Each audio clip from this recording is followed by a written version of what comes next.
Now, the next part is obviously we want to talk about PlasmaFlo here.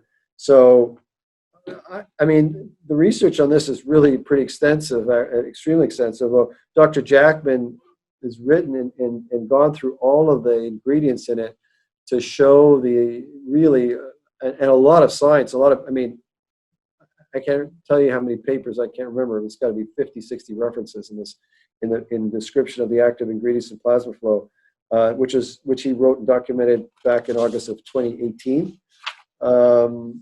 And so if you don't have that information, we should be able to get that for you. Obviously, that's something that is really awesome.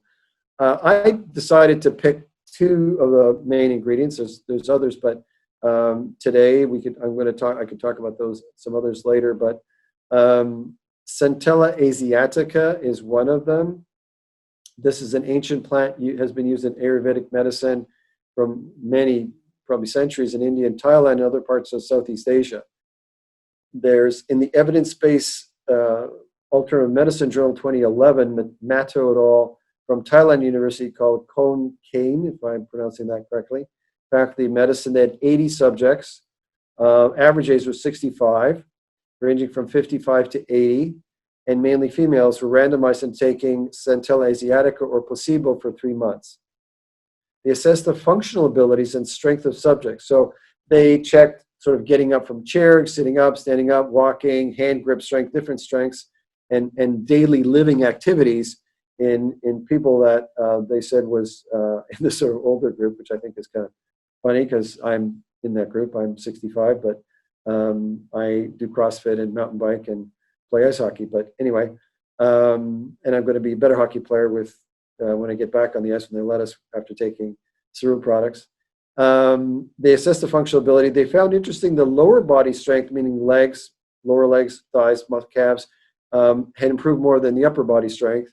They felt that was because it was increased blood flow to those muscles. So it's a different type of muscle in the upper and lower limbs. And so, in other words, the blood flow increasing blood flow obviously increased their muscle function, so they showed a real physical benefit to these people in their activity of daily living with Centella Asiatica. And it also reduces free radicals, so reduces oxidative stress, so that could be obviously contributing to some of their improvement. And then the other one was the Citrus Bioflavonoids. This is Archives of Internal Medicine, which is a big deal. That's a well-known medical journal by Hertog in 1995. So it's an older article, but it's very interesting because that flavonoid intake is called long-term risk of coronary heart disease and cancer in 7 country studies. So they had 16 cohorts of people over 25 years.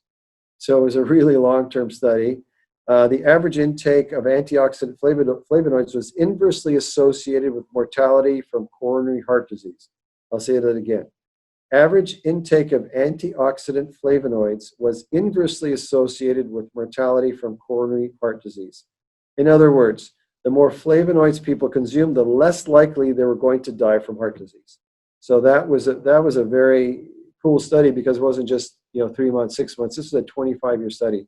So, and that's a main ingredient in PlasmaFlo. So that's something you all need to be really feel good about taking that.